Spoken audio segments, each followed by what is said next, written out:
if you find yourself reaching for sports bras all the time because they offer great support and coverage, but you want something that's actually designed for all-day wear, the CrossFlex Activity Bra could be the solution you've been searching for. It has all the benefits of a great sports bra, but it's actually designed for all-day wear and comfort. Treat yourself to the most advanced bras and shapewear on the market. For a limited time, Honeylove is offering up to 50% off site-wide during their Memorial Day sale. Use our exclusive link to shop at honeylove.com/weirdest.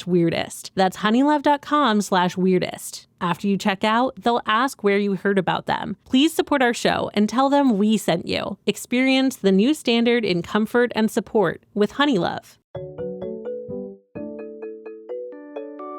At Popular Science, we report and write dozens of science and tech stories every week. And while most of the stuff we stumble across makes it into our articles, we also find plenty of weird facts that we just keep around the office. So we figured, why not share those with you? Welcome to The Weirdest Thing I Learned This Week from the editors of Popular Science. I'm Rachel Feldman. I'm Sara Kiley Watson. And I'm Ben Lillie. Ben, welcome to the show. Woo! Hello. Listeners can't see what's in Ben's background because we are staunchly audio only, mostly because I record from my pantry. But Ben is sitting in our favorite venue in the world, Caveat, because it's his. Why don't you tell us a little bit about yourself? Sure. Hi. I'm sitting here at Caveat in the Lower Side in New York City. I'm a recovering theoretical particle physicist who does theater and comedy. It's a common story. Yeah, I left physics in 08, 09. Started doing stuff, started performing with the Moth and other places. Took classes at UCB, worked for TED for a while, did a bunch of stuff, and then decided to do my own thing. So I started the Story Collider many years ago where people tell true stories about science in their life. And then opened Caveat, which is a venue that does a lot of comedy and in particular a lot of nerdy and particularly academic stuff. We have a lot of science shows, a lot of stuff like that. Yeah, it's an awesome spot. And it's funny, I was thinking about when you first announced your plans for Caveat, I recall the vibe in the science media community being like, very cool idea. Sad that it will definitely not work because of live events being, and I remember being like, it is really cool. I hope it works. And that was like a decade ago? Yeah, we're coming up on our 9-year anniversary. Wait, people thought it wouldn't work because they thought live events don't work? I think it was just like for people in media whose entire lives were on Twitter. Yeah. I think the idea of running a venue sounded because it is hard to your credit. To be fair to them, the vast majority of venues close. And in fact, I learned this after we started the process, the majority close before they open. Wow. So they weren't long. And yet. We did survive, yeah.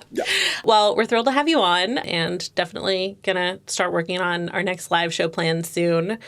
But for now, let's get into the show. On The Weirdest Thing I Learned This Week, we start by each offering up a tease about some kind of fact or story we found in the course of reading, writing, reporting, etc., and decide which one we just absolutely have to hear more about first.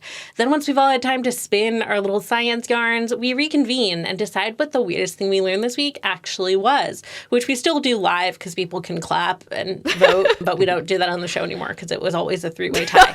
Sara Kiley, what's your tease? Yeah, so my tease is that today's trendiest workout got its start in a World War I internment camp. Oh, wow. Yeah. That fits with how I feel about a lot of trendy workouts. You know what? And this is my favorite trendy workout, which so here we go. Great. Can't wait to hear more. Ben, what's your tease? My tease is that a very famous person was involved in a project to drill all the way through the Earth's crust. Ooh. And it is a bizarre story. Love bizarre stories. My tease is that you've heard that there's more than one way to skin a cat, which, yikes, why do we say that? I don't know. But there's also more than one way to sterilize a hippo. Oh. Yeah. I think I'm gonna dive right in. It's been a while since I went first. Now that I've said that, I'm like, maybe I've gone first on every episode I've recorded recently, but who can remember? We've talked about the infamous cocaine hippos on Weirdest Thing a few times because cocaine hippos are straight down the middle for us. Obviously, we're going to talk about the cocaine hippos. And they're back in the news because, sadly, the Colombian government has made the decision to cull many of them. And I want to dig into a little bit of that. But for those just tuning into the cocaine hippo discourse. Literally, where have you been? But here is a primer. So back in the 80s, notorious Colombian drug lord Pablo Escobar had a big menagerie of animals at his estate, Hacienda Nápoles, because really what self-respecting drug lord in the 80s didn't have their own zoo full of illegally imported animals. Be freaking for real.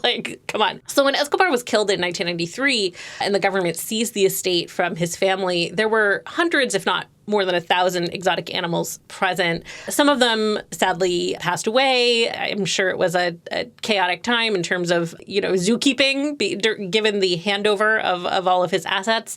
Most of the remaining ones were donated to zoos around the world.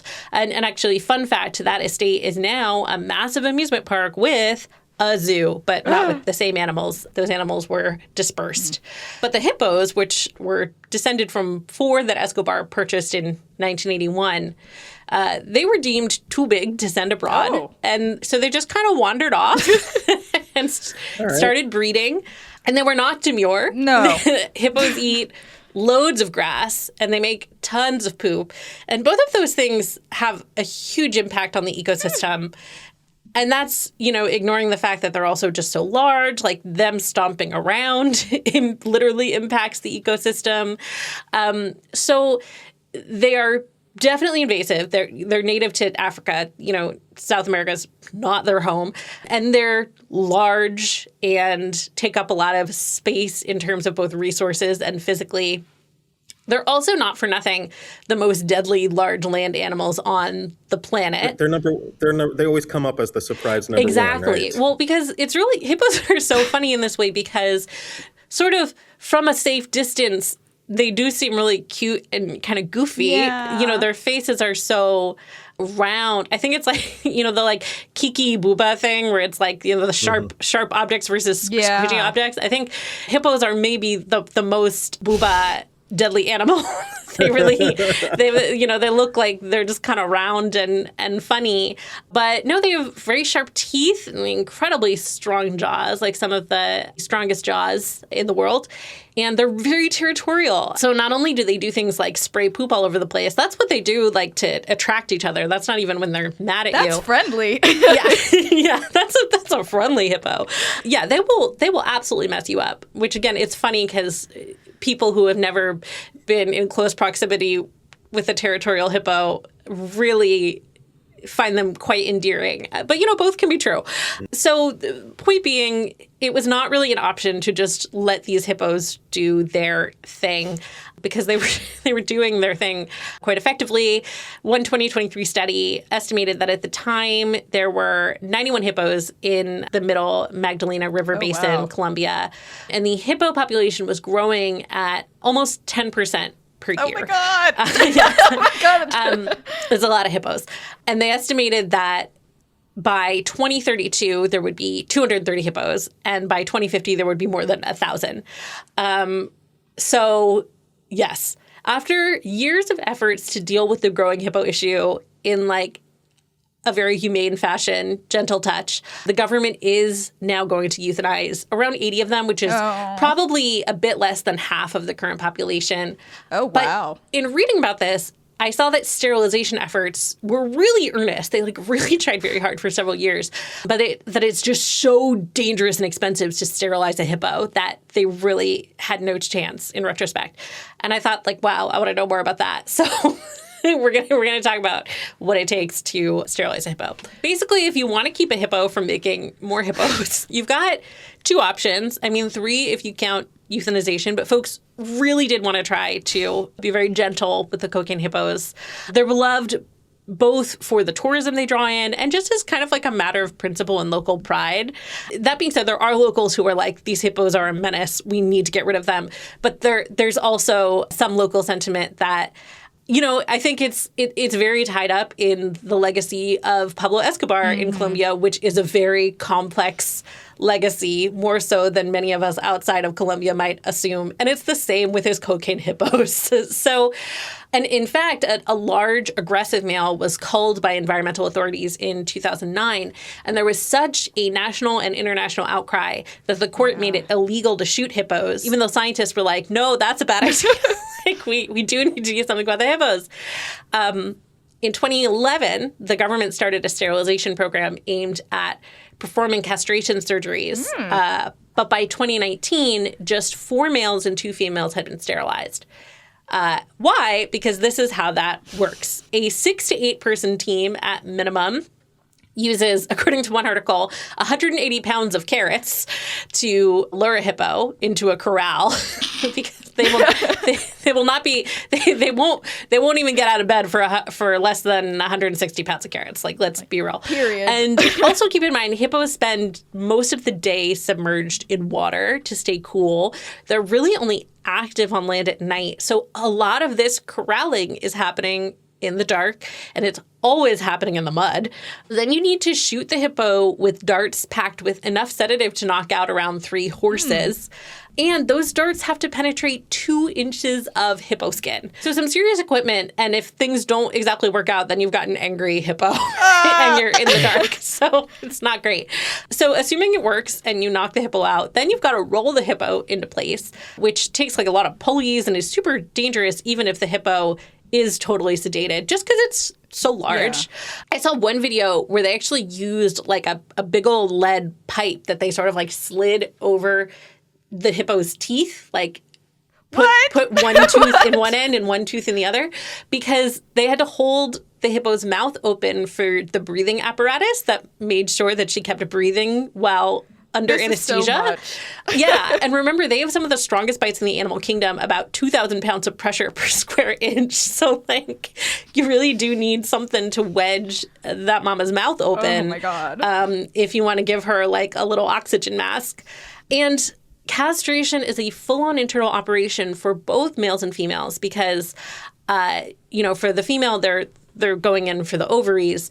For the males, their testicles often are retracted and hiding under a bunch of that 2-inch thick hippo skin. So it's invasive. It's several hours of surgery. One article I read said it takes about 5 hours, and others actually estimated more. And again, this is happening in the mud. In the field. At night. In the mud at night. Perfect. Love that. Presumably with other hippos around. Yeah, well, that's a great point, and I don't know how they deal with that part. I guess they might strategize finding a straggler. But the process costs tens of thousands of dollars for a single hippo. Wow. And is dangerous and messy. And so what were they going to do? Well, there was some hope. In 2021, they started instead doing chemical castration, or in addition to as many of these surgeries as they could. There was this product called Gonacon, which is an animal contraceptive. It's used in various zoo and domesticated animals, and it works on both males and females. And the U.S. actually donated a bunch. The Department of Agriculture donated some for use in Colombia. But it's so pretty expensive. The dose for a hippo is about $7,000. Oh, my God. They're big. And while there's evidence in other animals that repeat doses of this drug can cause permanent infertility, which is what we're looking for if we're really trying to curb population growth, we're not actually positive that that's the case in hippos. Oh. So their plan was to get 3 doses in, and they're like pretty sure that's probably going to cause, if not permanent, then pretty long-term infertility. But in 2023, a few years later, a study came out that was like, this actually isn't working. We really need to up our game. That was the study that estimated we were going to have 1,000 of these hippos by, it was 2050. Good Lord. And they were like, this is going to be really expensive. It's going to cost millions of dollars. And for every decade that we put off taking this seriously, the cost will more than double because, it's not quite exponential growth, but like there are more and more hippos. Yeah. So it's really going to run away from you very fast.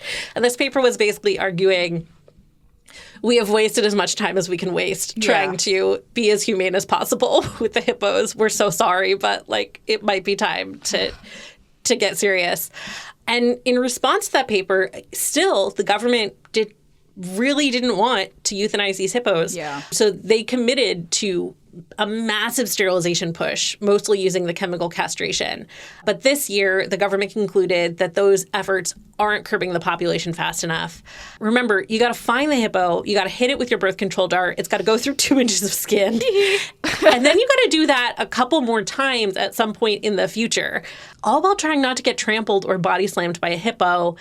And it's not like these bloats of hippos, which is what you call a group of hippos. Oh, that's a good one. Yeah. It's not like they're like always in the same place and you're always going to find them. Like they roam, they wander. And also remember, they will absolutely fuck you up. You know, Mudang, these guys are not. She's a pygmy, by the way, which is still not exactly the cuddly critter you like want her to be, but they're much smaller, obviously, and slightly less aggressive, emphasis on slightly.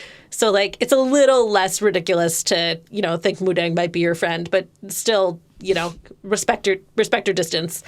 But yeah, the big boys are very territorial. They kill an estimated 500 people a year in Africa, where they're, of course, native. Now, in Colombia, where there are far fewer of them, there are no known fatalities tied to cocaine hippos yet. But there are several incidents that make it clear it's like only a matter of time. In 2021, this 33-year-old fisherman was attacked on the banks of a creek, and a hippo actually threw him like 6.5 feet. He was in the hospital for a month, but fortunately lived. Also in 2021, a hippo attacked a farmer, and he had multiple broken bones. Hippos have apparently taken to charging at people like to play chicken. Like they want to scare them off. So they don't actually barrel into them, but they're like, come pretty close. They've charged boats and knocked fishermen into the water, which is, of course, very dangerous. And they also wander. In 2023, one walked into the road and got hit by a car, sadly. The driver was okay. The hippo and the car were very much not. And recently, one apparently started grazing by a school, which rightfully freaked people out. So, you know, all of this is to say, if the news that Colombia is going to euthanize, you know, around half of these hippos upsets you, I totally get that. I understand why there's always outcry when they talk about this. But just as somebody who's been a passionate fan of the cocaine hippo for years, I really have to emphasize that they have pulled out all the stops in trying to avoid euthanizing any of these hippos. And it really is going to get totally out of control in a way that they will not be able to put that cat back in the bag if they don't do something pretty drastic now. Also, not for nothing, several years ago they did say, like, and also what zoos want hippos. And the thing is that as the Colombian government learned while trying to deal with Pablo Escobar's zoo back in 1993, an adult hippo is really, it's not conceivable to transport that. You know, I was talking to my husband, Oliver, and he was like, it makes one wonder how zoos manage to have hippos. And I was like, I think by sharing baby hippos. Like, I think the reason we have hippos in zoos is, exactly. So unsurprisingly, no one has stepped up to receive cocaine hippos because it would just be a real to-do to track them down, trap them, transport them. And even then, like, there would be like a real limit on which ones it was even possible to take. All of this being said, obviously, no one revels in news of hippo euthanasia. So I wanted to end with a palate cleanser about another more wholesome incident where humans had to figure out how to manipulate a hippo for their own good. So remember baby Fiona at the Cincinnati Zoo? I actually didn't remember why we were all obsessed with baby Fiona. I just was like, yeah, she was an adorable hippo. It turns out, I forgot, she was born 6 weeks premature in 2017. She weighed just 29 pounds, which is a big baby, but not for a hippo. A normal hippo newborn is 60 to 100 pounds. And she was too weak to stand up and nurse, which is what they normally do. They don't spring up ready to go like most wild animals. Her mom like sniffed at her and pretty much laid down to take a nap. It was like very clear that, you know, in the wild, there would have been no chance for this baby. And her mom's instinct was to be like, that doesn't look like anything to me, which again is sad, but like it makes sense. Real. Yeah. She probably only even survived long enough for zookeepers to like get a good look at her, because while her mom labored for most of the birth in the water, as is typical, for some reason, we still don't know why, she got out and finished on land. Otherwise, the baby would have like immediately drowned, which is zookeepers think why no other zoo had a preemie hippo situation, because they asked around. They were like, does anybody know what to do with a preemie hippo? And people were like, absolutely not. never had that. So once it became clear that Bibi, the mom, was giving up, but that the baby was still alive a few minutes after birth, the zookeepers rushed in. They had to figure out how to keep Fiona warm without drying out her delicate skin. They had to figure out how to feed her. So normally with a baby at a zoo that's either an orphan or, their parent has, for lack of a better word, kind of rejected them the way Bibi had. There's a company that creates and sells animal formulas for zoos. But when they went looking for a hippo recipe in the database, there was only like a really basic entry from the 60s, I think, which is basically a baby hippo had died and they'd been like, okay, well, we have this hippo is lactating, so like let's get some and take a sample. But they remembered that Bibi had been conditioned to submit to regular ultrasound appointments during her pregnancy. So they trained her to stand very patiently in this corral, this little stall, while she got fed. And she was used to zookeepers like poking and prodding at her belly during this time to do ultrasounds. So they realized that that was actually a really good setup for milking a hippo, which is something that, to their knowledge, no one had ever done before. It's not a good idea to try to milk a hippo. It's a bad idea. But in this particular instance, it had to be done. And they were like, there's a chance. So they went for it, and they actually successfully milked her twice a day like that. She was very chill about it because, again, it happened to, be a very similar situation from her perspective to when she had been doing the ultrasounds, and they'd already trained her for that. She basically was like, I'll stand here, they give me a snack, and it's fine. Now, it was not nearly enough milk to meet Fiona's caloric needs, but they were able to give her some of the benefits of that real breast milk early on. And they also got plenty to send off to analysis at the Smithsonian's National Zoo, which has the world's largest exotic milk repository. Oh my God. Also kind of sounds like something that Pablo Escobar would have as a house, but for different reasons. Yeah. But it's basically a big freezer full of animal milk that they can study and replicate as needed. And this was their first hippo sample. They were very excited to look at it. And they were able to use that to help the Cincinnati Zoo figure out a formula. Apparently, they kind of start with a rich cow milk based formula and then go from there. But they only even knew to start with the rich cow-based formula after analyzing the milk because different animal milks are so different. They were like, we don't know. And there's a really great podcast episode, Smithsonian's Side Door podcast back in 2017 got into this. Definitely recommend checking it out. And yeah, this all turned out great. As of early 2025, Fiona weighed approximately 2,500 pounds. Yeah. So she's still a baby. Yeah, she's still a baby. But she's grown up nice. She's a big girl. Healthy adult weight for her age. Though, apparently, she retains a smaller, narrower stature than average. So she's sometimes described as chubby for her size. She's like a little short. Oh, little small boned. Yeah, she's petite, but she's put on weight beautifully. So that's our happy hippo story to wrap things up. And yeah, hippos, adorable. I was in Cincinnati once for work years ago, and I was there for basically 24 hours, and I took a trip to the zoo just to stare at Fiona. I literally walked to the hippo, looked at Fiona, and I was like, good. And then I left and went to the Charmin factory to learn about their fake poop. It was a great work trip. Solid trip. Yeah, absolutely. But yeah, hippos, man. Hippos. That's amazing. Okay, wait. So as somebody who's relatively new to the cocaine hippos mythos, are they called cocaine hippos just because of Escobar, or do they actually do cocaine? just because of their papa, Pablo. Oh. Okay, good. No, yeah. Can you imagine what a nightmare that would would be? Bad. Listen, you thought cocaine. cocaine bear was intense. Cocaine hippo, actually way worse. Oh, yeah. And then the way they decided to cull half of them, did they just watch a bunch of Avengers movies and they're like, that's a good idea? Half is a good standard. I don't know for sure, but my assumption is that they talked to some of the researchers who put out that modeling paper being like, here's what's going to happen if we don't deal with the hippos. Because that paper did break down a bunch of sort of what are our best options going forward. And they were like, euthanasia to some extent is the most effective, cost-effective, ultimately humane way to go.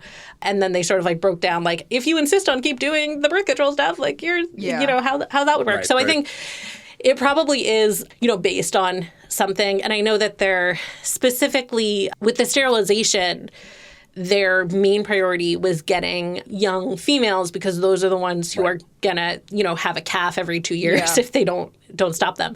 So yeah, my assumption would be that they're probably going for the young reproductive females primarily because they're really okay with as many of these hippos as possible living out their hippo lives and hopefully not killing anybody. Going to schools. Yeah. And to be fair, like people around here have gotten used to the hippos being around. I don't think it's not quite as dangerous as if a hippo was suddenly dropped into, a suburban neighborhood with no warning. But it is pretty dangerous. So we'll see how it goes. We'll keep you all updated on the hippos. But, pour one out. Pour one out. For those girls and boys. They had a good run. They really did. The government tried so hard not to kill these hippos, guys. I really cannot overstate that. Yeah.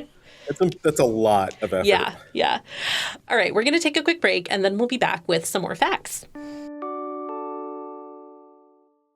I love a good sports bra, but the problem is most sports bras aren't very good. That's why I've been loving the Honeylove CrossFlex Activity Bra. It has all the benefits of a great sports bra, but it's actually designed for all-day wear and comfort. It's supportive without feeling tight or suffocating, and it offers wireless support using cloud-fused bonding. So there's no poking, digging, or pressure points, but you get real shape and separation instead of the dreaded uniboob. The best part is that you don't have to wrestle it over your head when it's time to take it off because it has easy hook and eye back closures. So if you find yourself reaching for sports bras all the time because they offer great support and coverage, but you want something that's actually designed for all-day wear, the CrossFlex Activity Bra could be the solution you've been searching for. I love that it looks good enough under clothes that I could totally wear it to work, but that it's comfortable enough to lounge in. Treat yourself to the most advanced bras and shapewear on the market. For a limited time, Honeylove is offering up to 50% off site-wide during their Memorial Day sale. Use our exclusive link to shop at honeylove.com/weirdest. That's honeylove.com/weirdest. After you check out, they'll ask where you heard about them. Please support our show and tell them we sent you. Experience the new standard in comfort and support with Honeylove.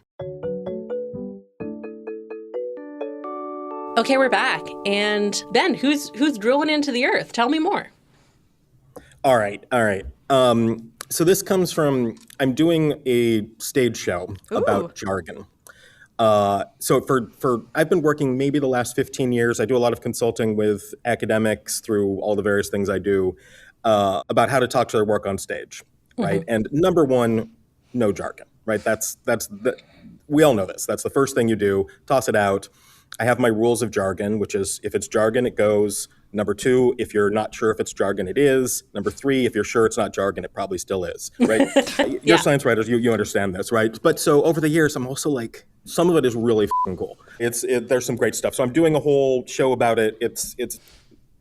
There's higher-minded stuff. It's about how we think about ourselves in the universe and blah, blah, blah, blah. But there's some really great jargon things. So the one I'm going to tell you about here today comes from the Mohorovicic discontinuity. All right. Have y'all heard of this one before? No. I love it because it sounds like a lot of these are great because they just sound wonderful. It sounds transcendental. I'm so excited. It does, right? It really does. So what this is, just straightforward, is it's the boundary between the Earth's crust and the mantle. Cool. So the Earth, as you might know, has a bunch of layers. You've got the crust, you've got the mantle, you've got the core, and then there's other ways of chopping it up and other ways of dividing it. You'll probably see a bunch of different things. But broadly speaking, you got those three things. And in between, so the crust, here's a very fun little fact for you. How heavy is the Earth? Order of magnitude. I have no idea. How many I didn't either. Yeah. I had no idea. It is 5 million billion tons. That's a lot of hippos. Right? Okay. Mostly iron, oxygen, and silicon, which is rock. There's a ton of that. The crust, the bit we live on, is 0.5% of that. Okay. Right, 0.5% of that is the outside that we live on. And then below that is this more generally molten layer that's called the mantle.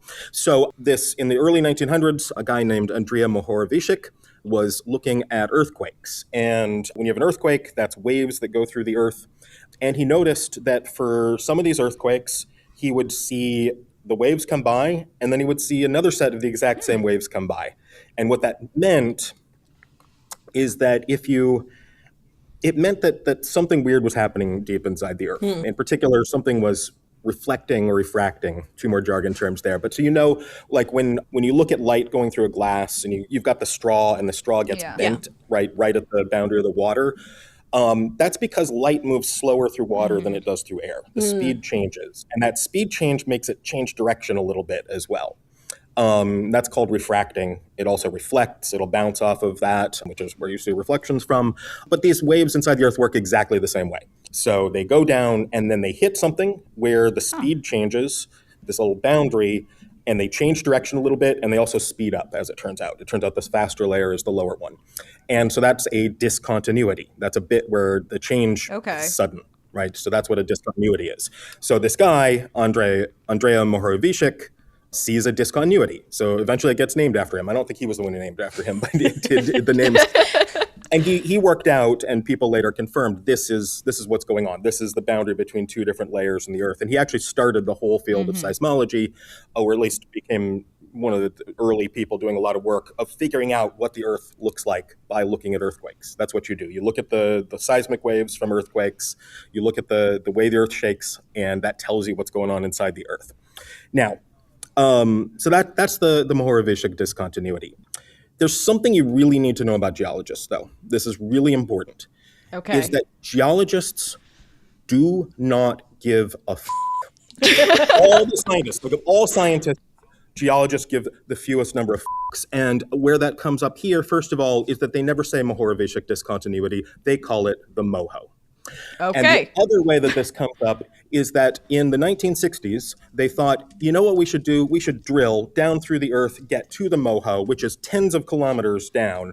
We should drill through it. And so the project to drill down to the MOHO, they called Project Mohole, which is amazing. Government-funded project, big NSF project called Project Mohole, where they're going to dig down through the crust of the earth. This, again, was the mid-'60s. Part of this was Sputnik-inspired. We wanted to race the Soviets. The Soviets were maybe going to do the same thing.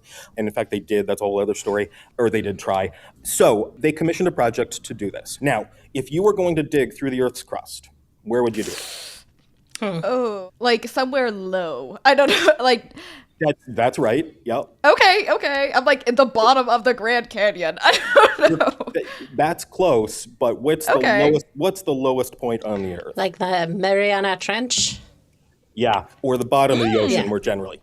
The crust is much thinner in the ocean than it is on continents by a lot. It's a few kilometers thick in the oceans, and it's tens on the continent. The continents are big and thick. That's actually why they're above sea, like they're buoyant, essentially, like they kind of float up. They're big and thick. So you want to dig in the ocean. So what you need is a boat that can send a drill to the bottom of the ocean, and you want to do this where it's deep, not on the continental shelf. You know, there's sort of the shelf, and then it falls off. You want the falling off part, so you don't have to drill through that much rock.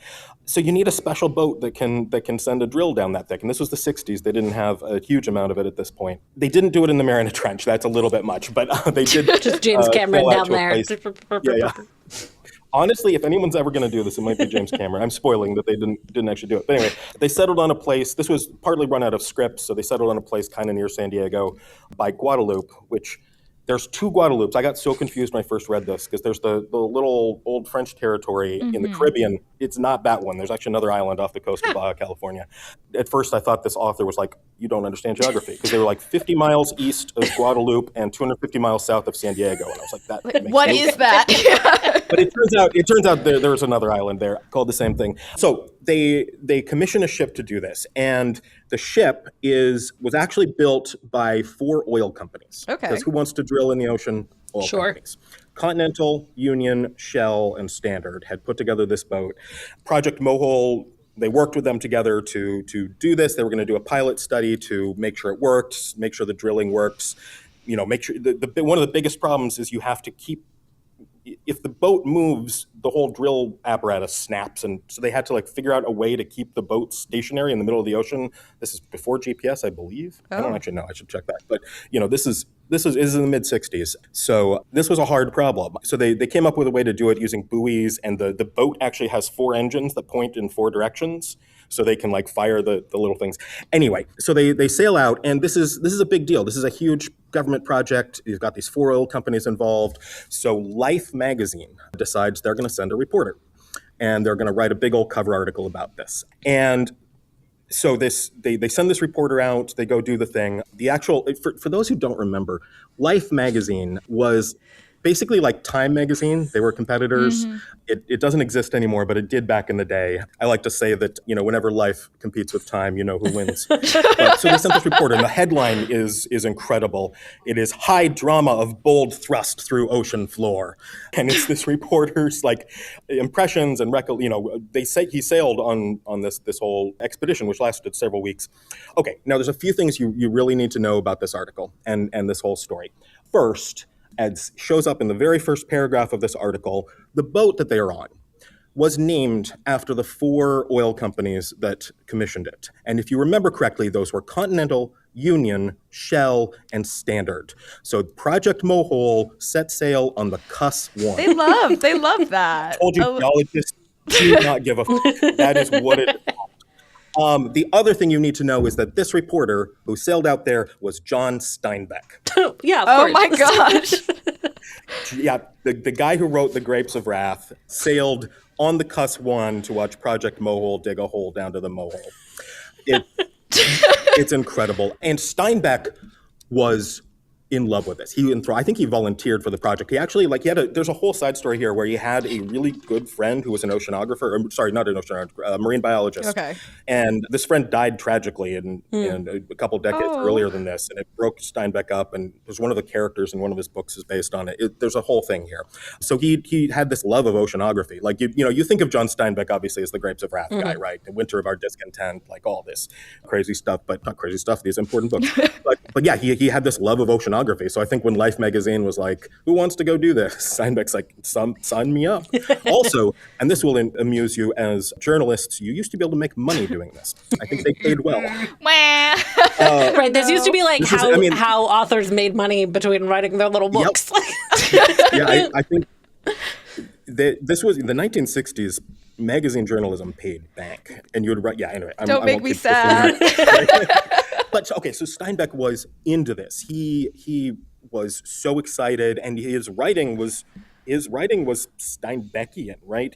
Sure. Let me. I've read East of Eden, and that man can wax poetic about anything for a long time. Yeah. I love East of Eden, and it's a long time. Exactly.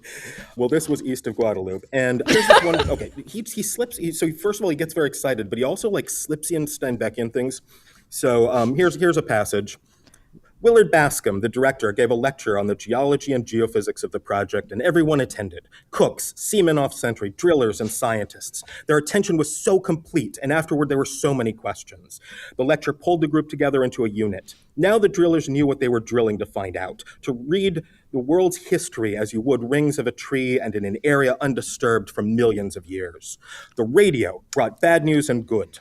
Bob Knowles' mother had died, and Pete Johnson's wife had an 8.5-pound boy. The wind is at 20 knots, and we are making 4 knots still due west. That's one paragraph. Wow. Come on. Who thinks to write that way? The hero's journey, drilling rock. But he was really, really excited about what they were doing. So the way it works is you send a drill down on a thread that's sort of flexible, obviously it has to be, and it drills down, and then every once in a while they would pull the drill bit up and send down a corer, a thing that takes a core, which is like, I guess it's named after an app. I should look this up, after like an apple core, but it's like it's a thing that like I just made that up. I don't know if that's true, but but that is what it looks like. So it's you dig down into the rock and you get this cylinder, like it's a long cylinder of rock that you pull back up so you can like look at the different layers and things in the earth. So they pulled that up. They would periodically pull up these cores. And yeah, he was excited. The first ones showed a bunch of fossils. They had to like rethink. The fossils weren't quite where they expected. The age of the rocks wasn't quite what they expected. So they were learning stuff. And Steinbeck gets so excited about this. He keeps going on about like so many textbooks are going to have to get rewritten, which is a bit overwrought for science writing. Like, but he was into it. He really wanted this to discover amazing things. And to be fair, this did bring up a lot of interesting information that I think they were expecting a whole bunch of relatively recent fossils, which they didn't see. So they're like, oh, somehow the top layers got removed and we don't know why. They learned a bunch of other things. This was early days of plate tectonics, about how the Earth has the crust is actually broken up into plates that move around. And this was the era where they were sort of figuring out how that all worked. And this work helped them figure that stuff up as well. And this is the bit that is delightfully Steinbeckian. So they had been drilling, and like at one point a thing broke off. They had to restart. There's all this drama, and every time they brought up a core, people got excited. One of the early cores, Steinbeck like reaches in and grabs a piece, and the head scientist like, God, don't do that, and like he gets very mad at him. So then they finally brought up the deepest core that anybody had ever brought up. This was, excuse me. They were breaking records, and they looked at it and they were like, I think if we work out the math, this core is probably $5,000 a pound, incredibly expensive to get this thing up, just from what they had spent and how big it was. I'm just gonna read you what he wrote as they bring this core up. Delight on the cuss. Sure. We brought up a great core of basalt, stark blue and very hard, with extrusions of crystals and exuding in lines, beautiful under a magnifying glass. The scientists are guarding this core like tigers. Each one wants a fragment as a memento. We have broken drilling records every day, and now we have broken through to the second layer, which no one had ever seen before. That, by the way, that's not the... They didn't make it to the mantle. This was just another layer. Yeah. We figured this core cost about $5,000 a pound. I asked for a piece and got a scowling refusal, and so I stole a small piece. He went back and stole one. And then, quoting again, and then that damn chief scientist gave me a piece secretly. Made me feel terrible. This is the best part. Oh, shucks. I had to sneak in and replace the piece I had stolen. That's hilarious. The one he stole. But he kept the one the chief scientist gave him because, he wanted that. Yeah. What a scamp. What a pal. Yeah, it's incredible. So at that point, Steinbeck actually had to leave, which he doesn't actually say in the article how he left because they're on a boat in the middle of the ocean. I don't know, maybe they had helicopters. And he says, there will be a part 2 where I finish, tell you how this all came out and more about this. And there never was a part 2. The project, this was phase 1 of a 3-phase project. It was already big enough it needed congressional approval as a separate line item. Like this was seriously expensive what they were doing. Mm-hmm. And it ended up getting mired in the stuff that happens. There was infighting between the different groups of scientists that did this. Oh, I forgot to tell you, the group that originally pushed for this was called the American Miscellaneous Society. It was just a bunch of scientists who got together like, we're interested in miscellaneous stuff, so let's call us that. And apparently this was actually a big problem in congressional approval because they're like, what the fuck do you mean we're funding something American Miscellaneous Society? And if you look on their Wikipedia page, which is wonderful, it's very short, and it says their most significant project was Project Mohole. They list nothing else. I don't know that this group actually did anything else. But so there was infighting between various groups. To get the approval, they had to go through Congress, and so the contract was awarded to like the 4th choice that was in the district by one of the people on the committee. And this company, it was an oil drilling company that had no experience in science and mismanaged. And then all of a sudden, when they were pricing out the boats, the cost like tripled. And then this was the mid-'60s, late 60s. The Vietnam War was exploding, and so science budgets were going down at that point as they were funding the Vietnam War. So nothing else happened. That was it. They never made it down to the MOHO. And in fact, we've never done it. It's 2026 at time of recording, and we have not made it. There was a group that did dig up a bit of the mantle, but they cheated. They went to a mid-oceanic ridge where the mantle is coming up, and they went to the bit before it turns into the crust and got to the mantle, which was very cool. It's a very cool project. But they didn't actually get to the MOHO because where they drilled, there is no MOHO. It's just the mantle. So yeah, no one's done it. The Russians tried it. The Russians actually tried it on land, and so they have dug the deepest land hole that has ever gotten. There's a bunch of reporting and videos on this hole, but they only made it a fraction of the way down before. I think they drilled for about 20 years. And still only made it a tiny fraction of the way down. But in a sign of the current trends in geopolitics, the next best attempt at this has been started. There's another ship has been commissioned to possibly get there by 2030, 2035, something like that. And that ship is, of course, the Mengjiang, sailing out of Guangzhou, as I think we all are starting to come to expect. So that's the story of how John Steinbeck stole a piece of the deepest core ever dug out of the earth. Oh, wow. Wow. That's great. I keep thinking of one of my favorite movies is The Lost Skeleton of Cadavra, which is a 2001 spoof of 50s B horror. It's fantastic. But one of the main characters is a geologist, and his wife says at one point, well, I suppose if I had wanted a safe life, I wouldn't have married a man who studies rocks. Amazing. Yeah. Would you remind our listeners, we'll do this again at the end of the show, but your show on Dragon is pretty soon, right? Yes. At the end of May 27th, here at Caveat, we're doing the first reading, the first staging, and there'll probably be more after that. We'll see how it goes. So come, see, tell me what you think and what works and what doesn't. There's a lot. We talk about Deus Ex Machina, talk about Tychonic, which is Tycho Brahe's model of the universe, alluvial salts. There's a lot of fun stuff in there. Wow. Very cool. All right, we're going to take one more break, and then we'll be back with one more fact.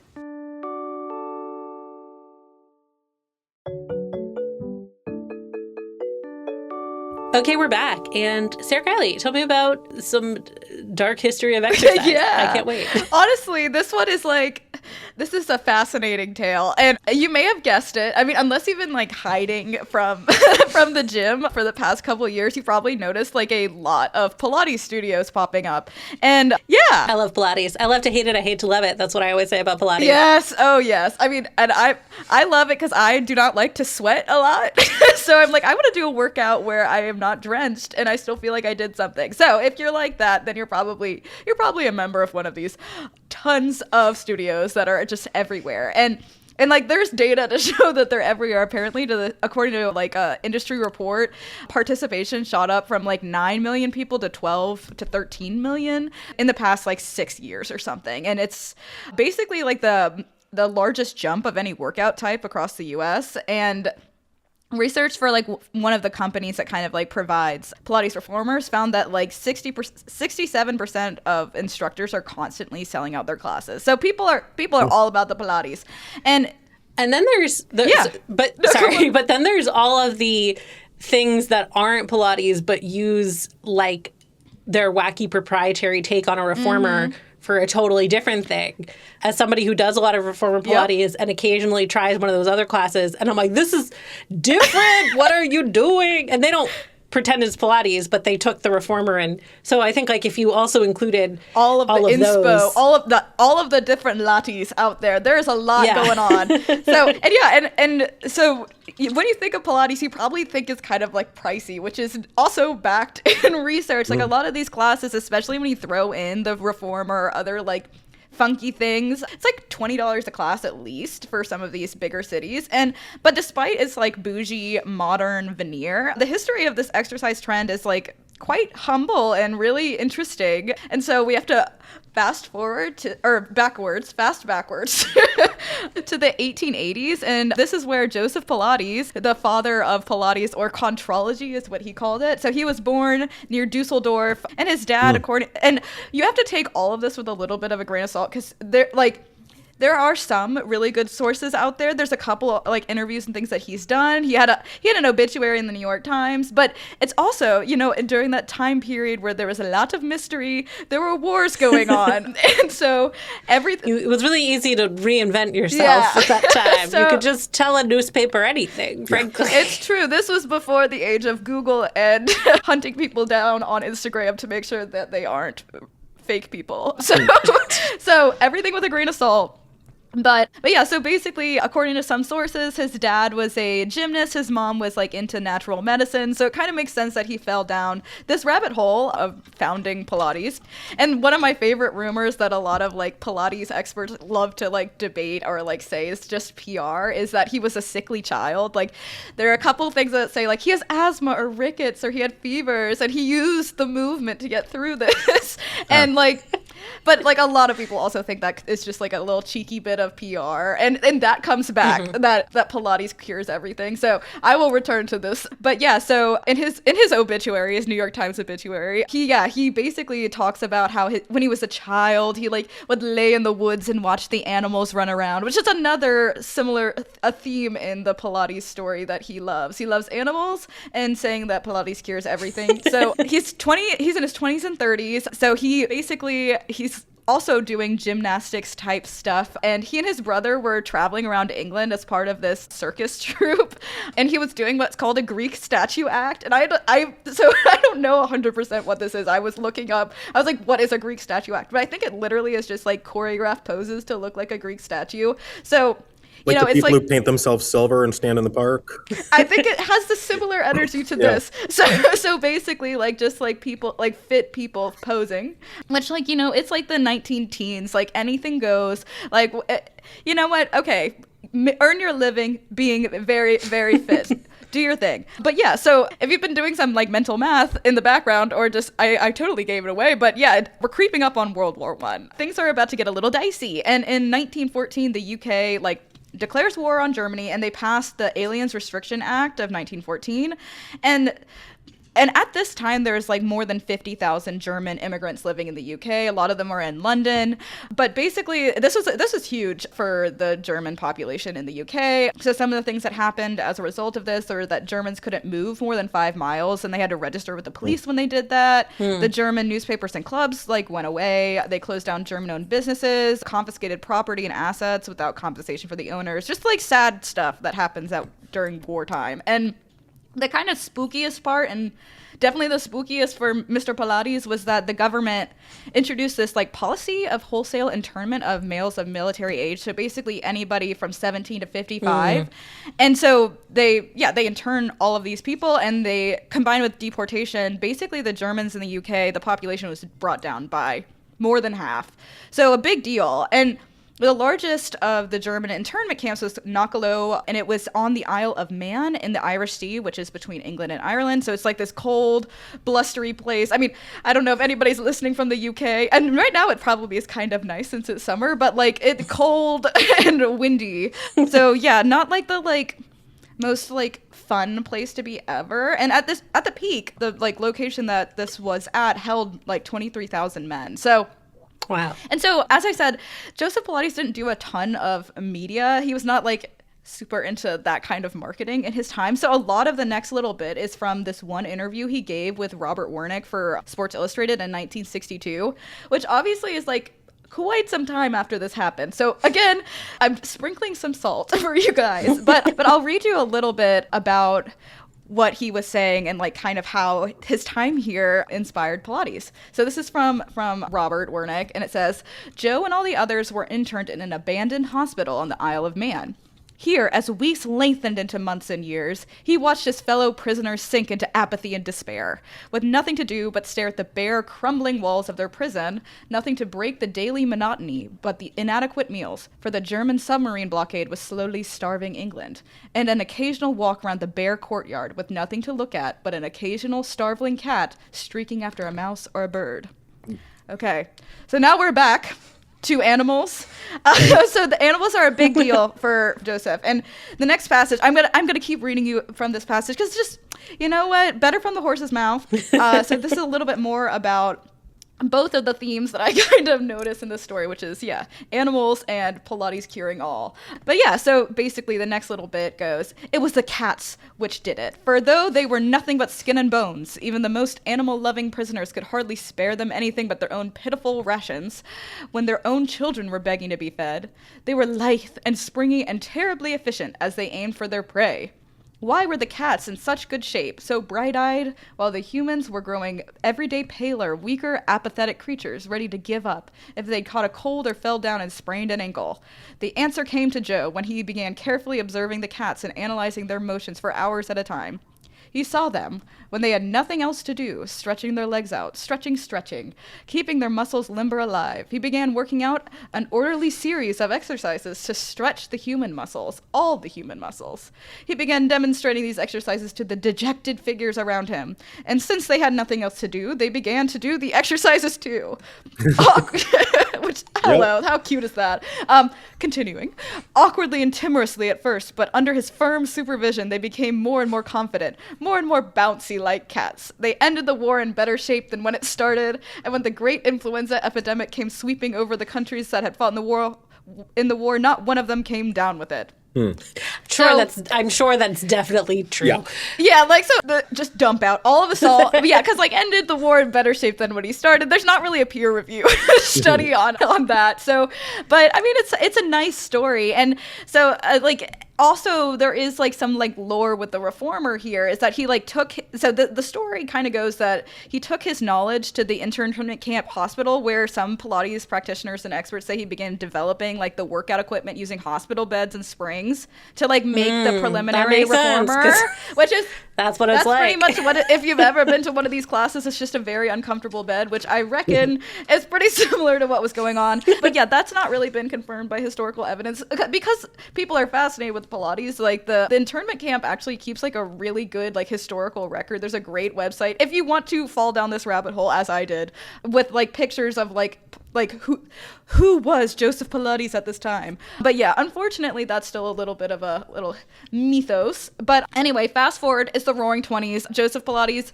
took a little trip back to Germany for a second, and then he was like, let's go to America. And some rumors have it that it's on this boat to America that he meets his wife Clara, which is she's a very important part of the Pilates story as well. And that's also part of the fun of the story, is that it's not just him. There's all of these other people that kind of make Pilates what it is, and you'll see that shortly. But yeah, so people basically credit Clara with the one who made Pilates super adaptable to anybody, which is part of kind of why everybody, a lot of people are into Pilates, because it's if you're pregnant, or if you're elderly, if you have a disability, or you were recently injured, you can still do a lot of Pilates without hurting.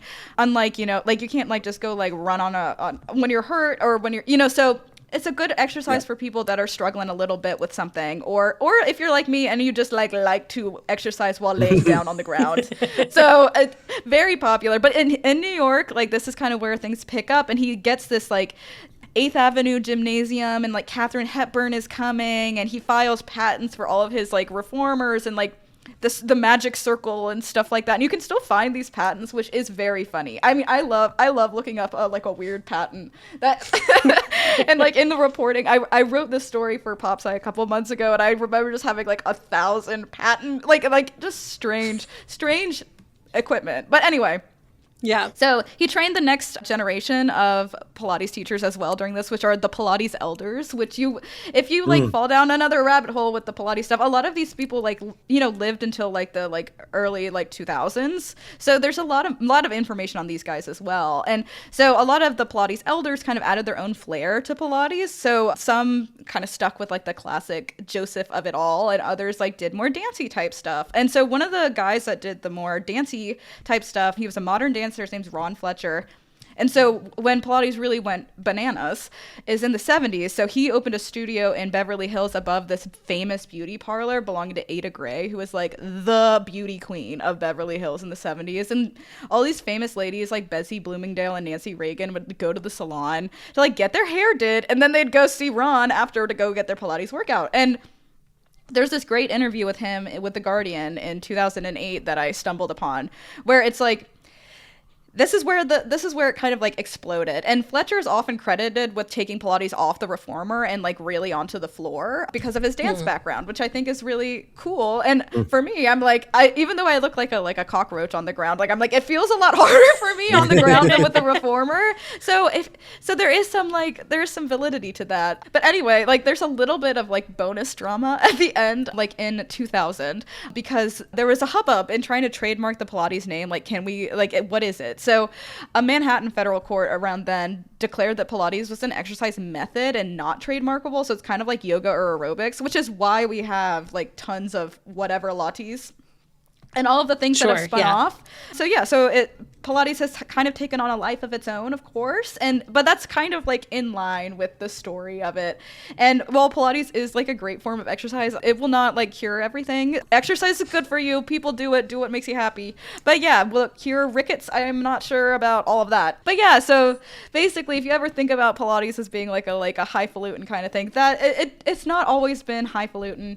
You can always like go back to the history of this thing, and it was, I mean, in some way, even if it's not as big of a phenomenon in the Isle of Man internment camp as Joseph Pilates made it out to be, that's where it kind of got its baby steps, which is, I always think it's kind of fun. So it's not just the Lululemon moms. There's a lot of people involved in the history of Pilates, and try it out if you're fascinated after this. But yeah, that's the little tale of Joseph Pilates. I love how the combination of, Pilates being such a ubiquitous thing now and the surname Pilates not being a common surname really makes Joseph Pilates sound like a made-up person. It's like he didn't even name it Pilates. Like everybody was just like, okay, contrology sounds bananas. Like we're not doing that. Pilates sounds cooler. Like imagine if I had like made a new workout and I'd been like, it's Felt Month, it's the Felt Month. That would have been unhinged, Joseph. So good for him for not doing that. But with a name like Pilates, come on. Is it a German? Like, do we know what it is? Because honestly, when I hear it, I think Pontius Pilate, and I'm like, this is very different. So there are like, again, grain of salt. There's some sources that say his parents were Greek and they were just living in Germany. So I don't think it's like. But, I don't think we can get Joseph Pilates Ancestry.com results, but that would make sense as to why the name's pretty unique. But yeah. So I'll be honest. Wow. When you said that this was due to an internment camp, I was expecting a much darker story. No, it's like a heartwarming story. Yeah. Well, I think years ago we had an episode where Claire talked about how treadmills were invented as a method of torture to like keep prisoners in line. So I kind of that was sort of what I was expecting. But no, pretty heartwarming. Love it. Well, thank you both so much for coming on. And Ben, would you remind our listeners where they can see your show and when? Yeah, head to caveat.nyc. You can see all of our shows. There's a lot of science ones. We have Facts Machine, which is a bunch of interesting facts. I feel like people here might like that. We're starting a new show soon called Comedians Interview Experts, which is what it sounds like. Should be very fun. But yeah, on May 27th, I'll be doing the first reading of Jargon, so look out for that as well. The Weirdest Thing I Learned This Week is produced by all of our hosts, including me, Rachel Feltman, along with Jess Bodie, who also serves as our audio engineer and editor extraordinaire. Our theme music is by Billy Cadden. Our logo is by Katie Beloff.